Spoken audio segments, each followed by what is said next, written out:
So hello hi friends, అందరూ ఎలా ఉన్నారు? మా గార్డెన్లో అయితే కనుక పుట్ట కూడా చూడండి ఎలా ఉంది. నాకైతే వింతగానే ఉంది. ఒకటే ఒకటి కాచింది ఇది మా గార్డెన్ మొత్తానికి కలిసిది.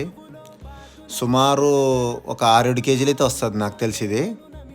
మీరు కానీ ఎవరైనా కనుక చూసింటే కనుక కామెంట్ అయితే చేయండి. ఇలాంటిది ఇది మా మ్యాక్సిమం థర్మకోల్ ఉన్నట్టుంది చూడడానికైతే కనుక. నేనైతే మొదటిసారి చూడడం ఇదైతే కనుక.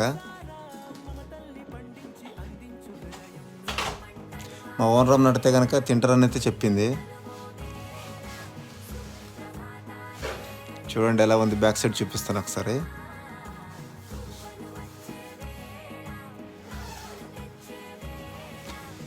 సో ఇది ఫ్రెండ్స్ ఇవాళ వీడియో. ఇలాంటి మరిన్ని వీడియోస్ కోసం అయితే కనుక మన ఛానల్ని తప్పకుండా సబ్స్క్రైబ్ చేసుకోండి. అంతవరకు సెలవు, బాయ్.